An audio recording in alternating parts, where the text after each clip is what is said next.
Welcome to the Great Detectives of Old Time Radio. From Boise, Idaho, this is your host, Adam Graham. If you have a comment, email it to me, box13@greatdetectives.net. Follow us on Twitter at Radio Detectives and become one of our friends on Facebook. Facebook.com/Radio Detectives. Our listener support campaign continues. You can support the show on a one-time basis by mail by sending a donation to Adam Graham, P.O. Box 15913, 15913, Boise, Idaho 83715. And you can also become one of our ongoing Patreon supporters for as little as $2 per month at patreon.greatdetectives.net.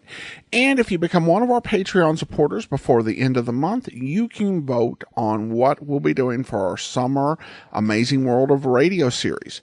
So check it all out at patreon.greatdetectives.net. Also, I do encourage you to check out the other podcasts we do, including Public Domain Video Theater. That's over at videotheater.greatdetectives.net. And there you can find the video version of this podcast with 2 public domain videos added every month. Well, now it's time for today's episode of yours truly, Johnny Dollar. The original air date, September 26th, 1951, and the title is The Protection Matter. Bing Crosby has been on his summer holiday, but beginning October 3rd, Bing and his crew will return to this, their regular time. So join in the fun with Bing Crosby at this time next Wednesday, October 3rd. From Hollywood, it's time now for Edmund O'Brien as... Johnny Dollar. Philip Martin, Johnny. Fine, what have you got for me? Mr. Benny Waxman's insured with Columbia. When did he die and what's wrong with the way he did it? He's very much alive and his business isn't. He owns delicatessen. We insure that too. It's burned out. When did it happen? Last night. We don't know whether Waxman did it himself, but the fire department said it was started deliberately. Police holding Waxman? Not yet. No evidence. Better get down here and I'll give you everything we've got. I'm yours after a shave and a shower.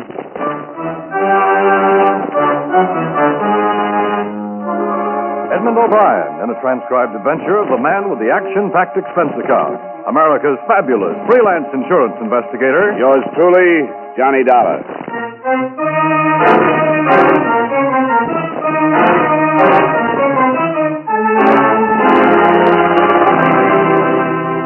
Expense account submitted by Special Investigator Johnny Dollar to Home Office, Columbia All Risk Insurance Company, Hartford, Connecticut.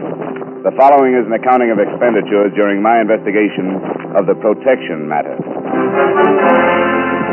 Expense account item 1, 3256, train fare and incidentals between Hartford and New York City after I received from you the necessary information concerning Benny Waxman. I arrived in New York at 3:30 in the afternoon and made my way through a heavy rain to 1078 East 105th, where I found Benny Waxman in a small apartment. Lieutenant Parkinson of the 15th Precinct was there also.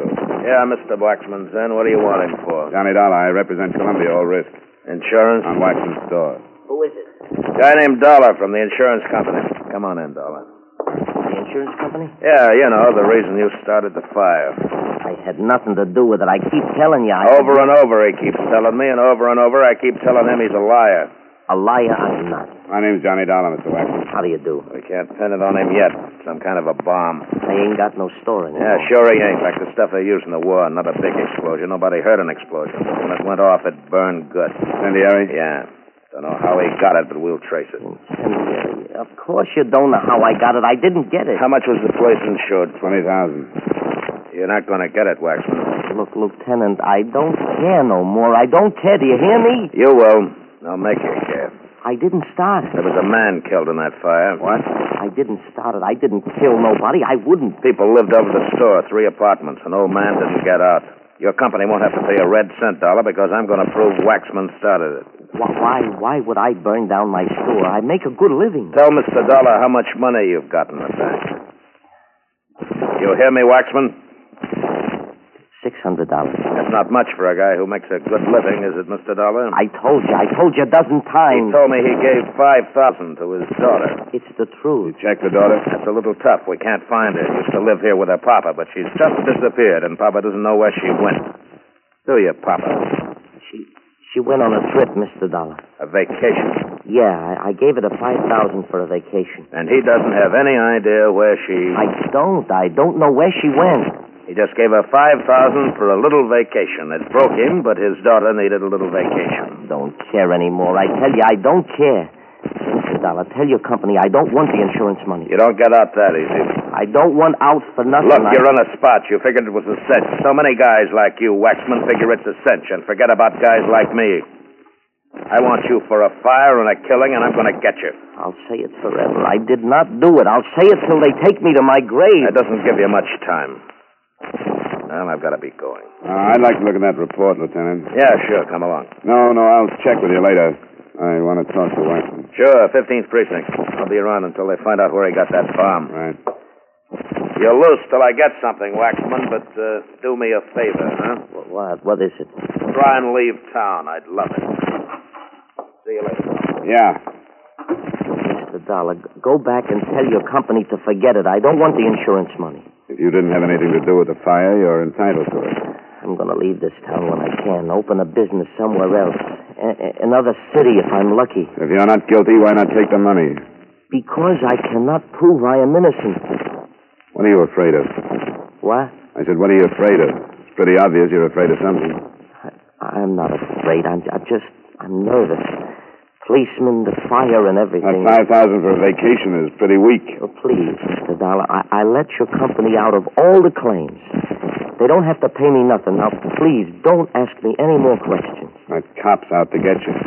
Look, the law I believe in. If they convict me of something I did not do, then perhaps it is in payment for something I did to break the law. What?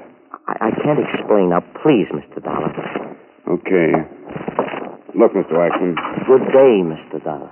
I hadn't noticed.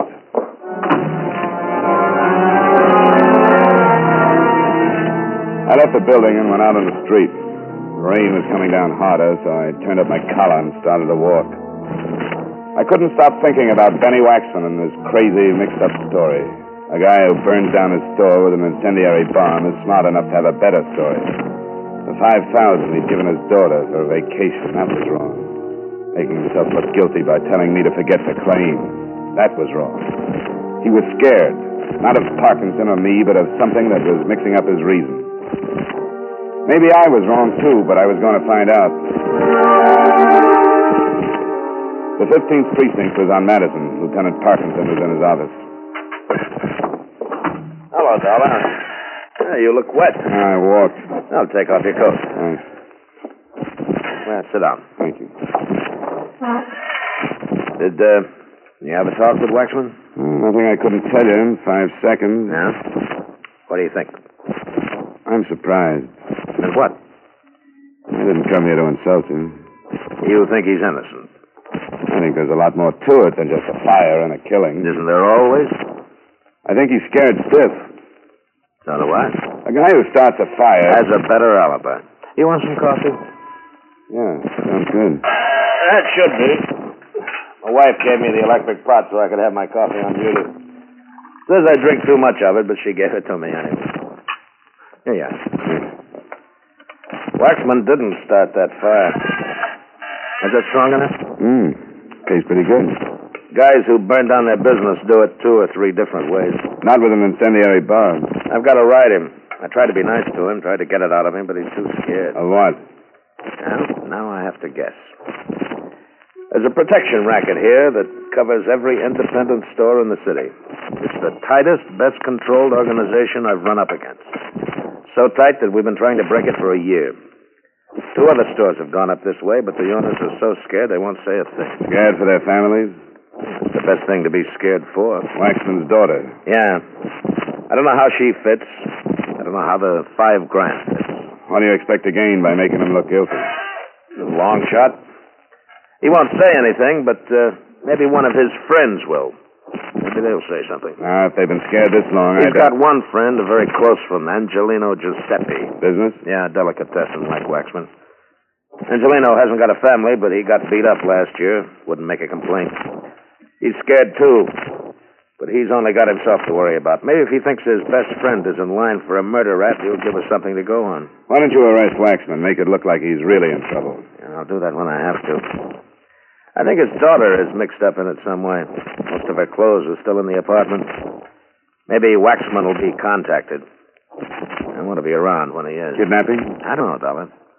But a gang that can put this much fear into people might do anything. Waxman's been beat up a couple of times himself. Never pressed charges, but he's been pretty indignant. From what I can find out about him, he's not the type to pay for protection. Became a citizen 2 years ago and believes in what he had to learn to become a citizen. Well, maybe the 5,000 went to the gang. Yeah, it's possible. His daughter only got in town a month ago. Before, they could only work him over. With the daughter here... But if he paid them the 5,000, why burn down his store? I've only been guessing. I haven't got the answers. Oh, excuse me. Parkinson. Yeah. Yeah, I know you. Okay. How do you like that? What? It paid off. That was Angelina Giuseppe. He wants to see me. Great. You want to come along? Yeah, sure. Hey, you make pretty good coffee, Lieutenant. I get lucky sometimes.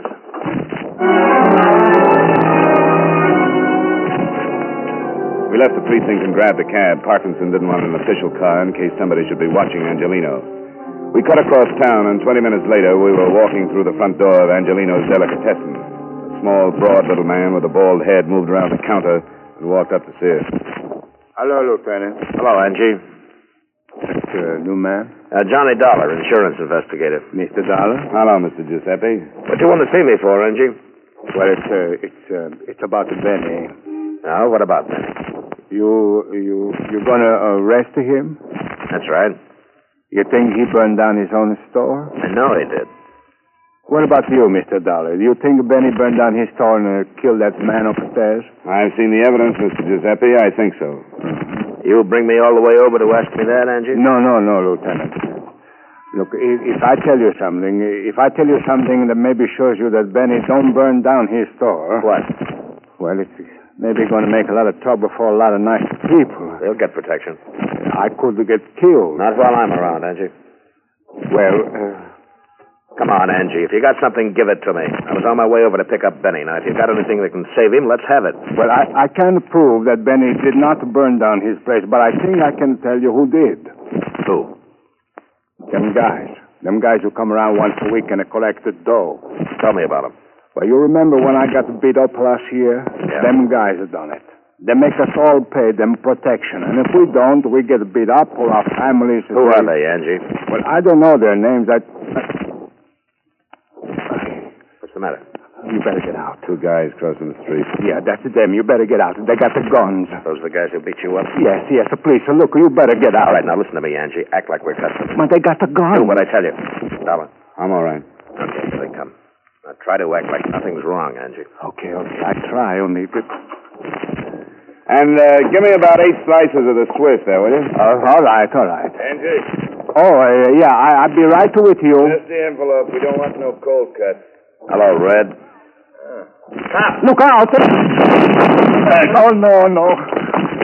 Parkinson. What about Angie? I told you. Shut up. Get an ambulance. Ambulance? The phone, you idiot. Step on it. Come on. All right. How is it? Is it bad? Parkinson, is it bad? I can't feel much. Must be. Let me look. What about the two? Hello. They've had it. Give me an ambulance. Listen. Hurry up. One with red hair. Yeah? Name's Dillon. He used to work Hello? for Dutch Fisher. Hello? Dutch Fisher. Listen, I got Help to have send an him ambulance. up. 87 He isn't a... 95th Street. And Yes. Yeah? 96. got to get Hurry up. whoever No. It was a sent. shooting. Parkinson. The ambulance is he... Yeah. It sure is.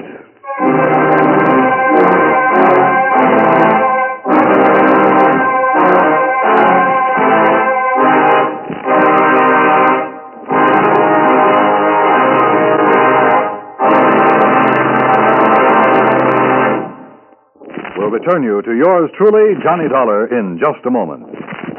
Beginning next week, listen for Edmund O'Brien as yours truly, Johnny Dollar, Saturday nights on most of these stations. At this time, next Wednesday, the great Bing Crosby Show returns to most of these same stations, with Jane Wyman as Bing's first guest of the season. Another premiere next Wednesday. The Red Skelton Show will also be back on CBS Radio. Remember, starting a week from tonight, Bing Crosby returns to his usual time, and Red Skelton moves his lunacies to Wednesday on CBS Radio.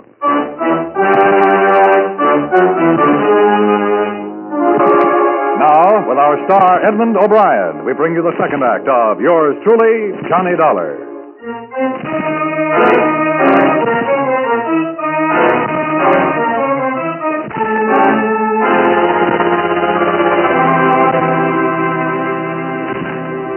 It was still raining when they carried the lieutenant out. I explained everything to a nice young cop named Brenner's. Angelino and I got into Brenner's car, headed for the 15th precinct. How long had you known Parkinson? I just met him a few hours ago. Yeah, we've been trying to crack this protection racket for a year. Looks like maybe we've started. The hard way. Yeah. I'll need your statement, Tom. Sure. I'm scared. I'm really scared. Nothing to worry about, Mr. Giuseppe. We'll give you all the protection. Protection? Yeah, I guarantee it. For me? Sure. Well, what about all the other people? All of my friends? What about Benny? Parkinson didn't think Benny started that fire. I know. I was assigned to check on the bomb. Now, why do you think we ain't said nothing before, huh? Because they threaten us. They threaten my friends. They tell them if they say anything, they're going to hurt their families. What about the bomb? Nothing. Didn't have much to go on in the first place. You lied. The lieutenant lied. He told me Benny wasn't going to be arrested. That's why I was going to tell him about those guys that beat me up. Somebody had to talk, Andy. Oh, sure. I talk, and look what happened. What do you think is going to happen to Benny now because I talked, huh? They got his adult. I ain't going to tell you nothing more. What about Benny's daughter, Angie? No. I ain't going to get to nobody in no more trouble. The trouble's happened, Angie. Well, I don't care. If they're going to make it tough on Benny, they'll do it now. Just because I called the lieutenant. Just because I want to help Benny. The only way you can help Benny now is to tell us what you know. No. There are too many other people. My friends. Yeah, and we can save them. Tell us what you know, and we'll get the people who make the trouble. No. Okay. When they drag Benny's daughter out of the river, I hope you think about it. Well, you think I want it? You think I want to see Benny's little girl? Look, I got to think about all the others. Listen. You think this won't happen again if we don't get the men behind this? I don't know. Look, Angie, you got beat up last year. Benny got beat up twice. Stores have been ruined. Benny's place was bombed, and an old man burned to death upstairs. Well, but... Parkinson and two killers are on their way to the morgue. Every one of you kept your mouth shut for a year, and look what's happened. You think it's going to get better? Okay. What about Benny's mother? They got her. Who? I don't know. The only ones I ever saw were the two guys who got killed a little while ago. Benny came over to my place one night. He was in an awful condition. He was crying. He said they had to tell somebody. They got his Louisa. Did he say why they got her? Benny hated them. He didn't ever pay them any money, so they beat him up twice, but he still didn't pay them. He said they didn't have no right, but he wouldn't go to the police because he was scared for me and my friends. Then Louisa came here from Detroit to Michigan, and they took her and made him pay $5,000 to get her back. Why did they burn down his store? To teach the rest of us a lesson. Those two guys who were killed, that's what they said. They said if I didn't pay them every week, that would happen to me and anybody else that didn't pay them. Did they send Benny's daughter back to him? Tonight they were supposed to send her back to him. Will they? Do you think that they will now? I don't know. We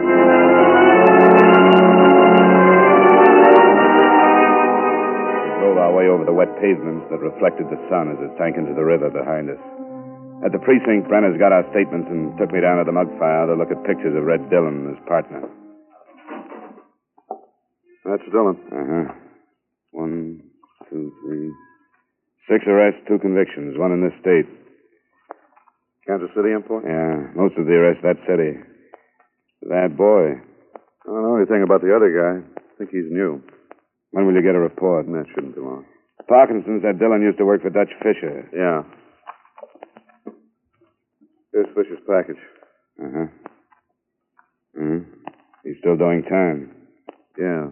Convicted June 1943. Sentenced to state prison July same year. 10 to 20. Armed robbery. That's him out. Branners? Yeah. Lou Fleischman? Oh, okay. FBI kickback, Thanks. That's the other one. Lou Fleischman. That name's on Fisher's card. Yeah? Convicted with Lou Fleischman. Wait a minute. Remember that rat fish you got sent up on? The big payroll job. Here it is. Lou Fleischman. Convicted 1943, 5 to 10. Released July 26, 1951. No wonder I thought he was a new boy. Looks like the gang stuck together. There was somebody else in that holdup. Had an alibi, if I remember. Never pinned it on him. Might be our boy. I can't remember him. It should be easy to check. Yeah, let's find out. It was beginning to fit. The two strong-arm boys had worked together in Kansas City for a man named Dutch Fisher, who was still doing time, and there was a fourth member of the gang still unaccounted for. In a half hour, Brenner's had the information. His name's Biolotti. I remember now. George Biolotti. We took the information down to the mug file and dug out the package on George Biolotti, the fourth member of the Dutch Fisher gang. Brenner's took one look at his picture, and his mouth fell open. Well, I'll be... What's wrong? George Biolotti. What about him? He's in this city. I know him. Well, let's go talk to him. No. Now, look.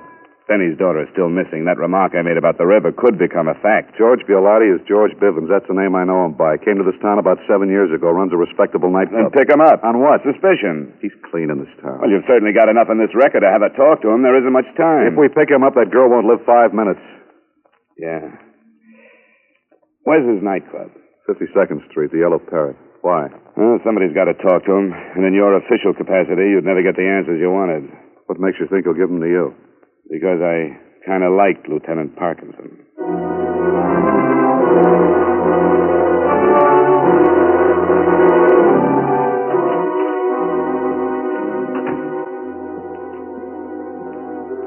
Yeah, something you want? Yeah, George Bivens. Got an appointment? No? Who are you? Johnny Dollar. Tell Bivens I want to see him. Sorry, you gotta have an appointment. I'm going to spoil if I stand around much longer. Spoil rotten for all I care. You ain't gonna see Bivens. You get excited like this all the time? Yeah. You'll ruin your stomach. I don't think so. You don't?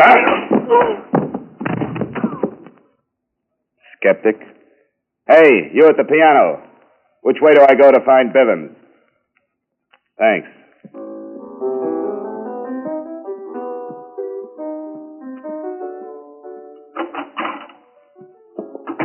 Who are you? Name's Dollar. What do you want? How'd you get by Ziggy? He's tied up with a stomach ache. Oh? Swallowed a fist. Okay, you get rough. What else do you do? Find out things? Cop? I'll make this quick, Bivens, because I have to. Red Dillon and Lou Fleischman are pretty dead. Yeah? Who are they? You worked with them in Kansas City in 43. I did? I forget. Dillon, Fleischman, and Fisher. Together you pulled a fancy payroll robbery. The law didn't think so. Lieutenant Parkinson was shot to death by Dillon. Is that all? Not quite. Well, get it off your chest. I'm busy. Dillon and Fleischman were working a protection racket. Look, They were just the collectors. I've had about enough of this. I'm going to throw you out. That's just what I want. Now get up. What do you think you're doing? I'm going to show you. You got Benny Waxman's daughter. What are you talking about? Sue me if I made a mistake. You've got his daughter. You're crazy, like... Why, you... Your two boys killed Parkinson and burned down Benny's store. I don't know what you know... Stand up. You busted my nose. You've been beating up a lot of nice little people for a year now. That nose is just a down payment. If you think you can bust in here and go... You know, you keep falling down. You better sit in a chair. Now listen to me, Bevins. I'm in a nasty mood. Besides all the other people getting pushed around, your boys tried for me, too. You're crazy. I'm behind schedule. The cops can't book you, and I'm not going to let you kill that girl to save your dirty neck. Now, where is she? I don't know where she is.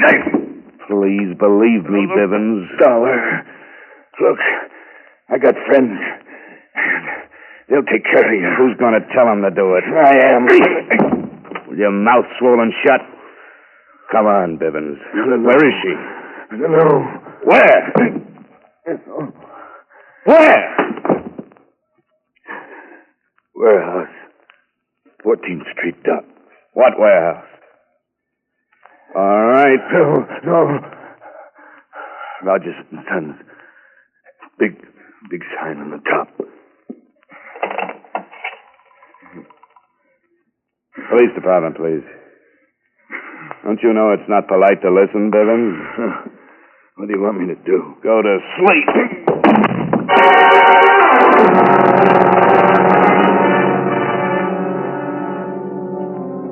I gave Sergeant Brenners what I had, and he told me he'd meet me at the warehouse. But in the meantime, he'd sent over for Bivens. He was as good as his word, for in less than 3 minutes, radio patrolmen were taking charge of Bivens and his entourage. The place looked like a police lineup when I left and headed for the warehouse. It was getting late when my cab pulled up near the river, and a cold wind was moving in from the Atlantic. Brenners got there a few minutes later, and he staked out his men. If the girl is in there, I'd hate to go in the front door. Let's go in a window. I'm a second story man at heart anyway. How'd you ever get Bivens to talk? He'll tell you about it. He's bound to. You'd make a lousy cop. Brenners gave his men orders, then we went looking for a weak window. We found one in the back, crawled through, and dropped down on the dark, cold pavement inside the warehouse. I could hear a radio from somewhere towards the front of the building, so we picked our way along the wall until we found a flight of stairs and climbed up to the main floor. We opened the door and listened. Hey, you getting cold? Yeah. I wish Bivens would call and tell us what to do with this dame. We kept going, moving as quietly as possible until we saw them. 2 men sitting in a small storeroom. The door was open. We could see the girl, tied and gagged. It wasn't going to be easy. There's an understatement. How do we get them away from the girl? Make a noise. Bring them out to see what it is. Okay. We better separate. You get on that side so we get them between us. I want to shoot into that office. Right. Give it about 10 seconds and then push one of those crates over. I'm getting hungry, too. Now, relax. Hey. What? You hear something? Look who's telling who to relax. I didn't hear nothing. I'm getting the jumps. We've been in this dump for 3 days now.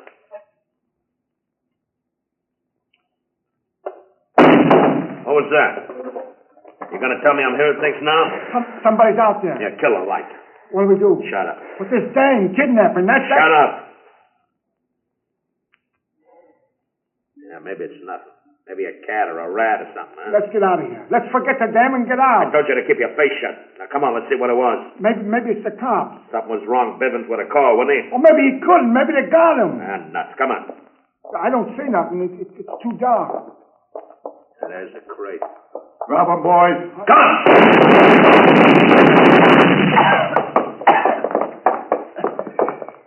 This one's dead. Yeah, the other one's on his way. Well, let's go get the girl. Benny's worried enough.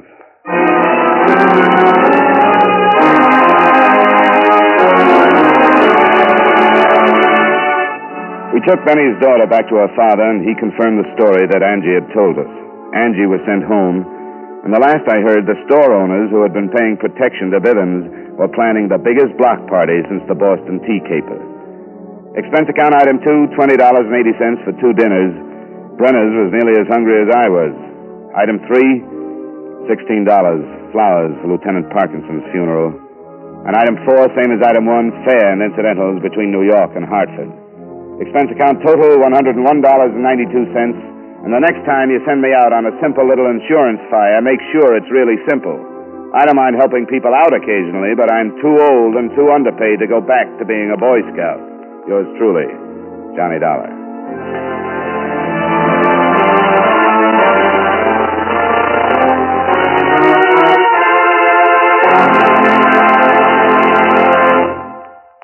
Yours truly, Johnny Dollar, stars Edmund O'Brien in the title role and was written by Blake Edwards with music by Eddie Dunstetter. Edmund O'Brien can now be seen starring in the Paramount Pictures production Warpath. Featured in tonight's cast were Joel Samuels, Bill Conrad, Sidney Miller, Jay Novello, and Ray Hartman. Yours truly, Johnny Dollar, is transcribed in Hollywood by Jaime Del Valle.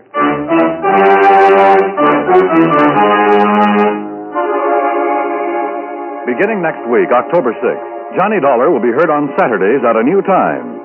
This is Dan Coverly inviting you to be with us on Saturday, October 6th, when Edmund O'Brien returns as... Yours truly, Johnny Dollar.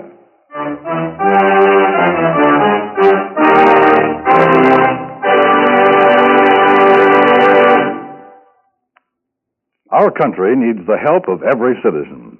Defense bonds provide that help. They help to make America strong financially. They help to curb inflation. They make the individual family more secure. Defense bonds strengthen the military front, the production front, and the economic front. And just as important, buying United States defense bonds helps you by providing you with a safe, sound, profitable investment. Don't forget, defense is your job, too. Buy United States defense bonds today.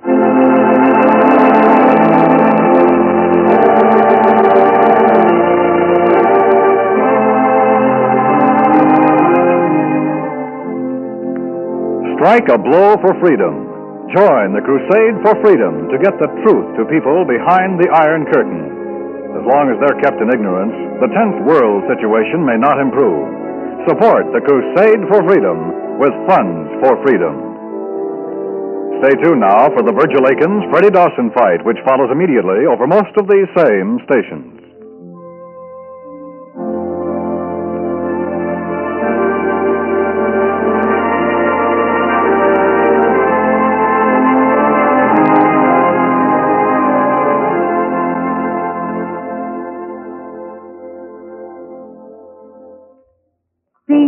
CBS. B for the best. F. Yes, yes, yes. The star's address is CBS. Remember, Wednesday night is Bing Crosby night on the CBS Radio Network.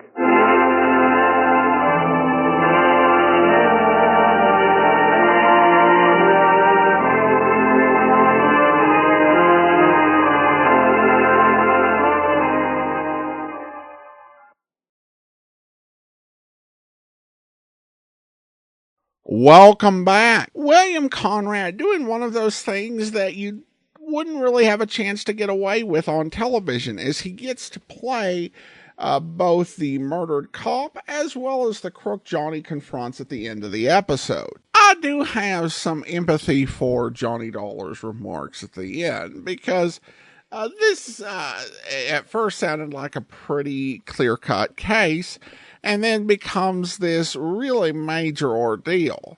But on the other hand, it's kind of like asking the insurance company to pre-investigate the case. So I don't actually think the insurance company did anything wrong. Well, I do want to go ahead and thank our Patreon supporter of the day. Thank you to Nolan, Patreon supporter since April 2018, currently supporting us at the rookie level of $2 or more per month.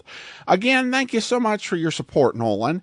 And that will do it for today. Join us back here tomorrow for The Silent Men, and we'll be back next Friday with another episode of yours truly, Johnny Dollar.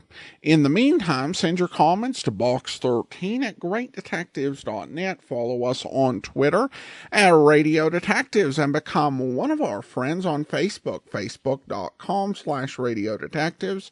From Boise, Idaho, this is your host, Adam Graham, signing off.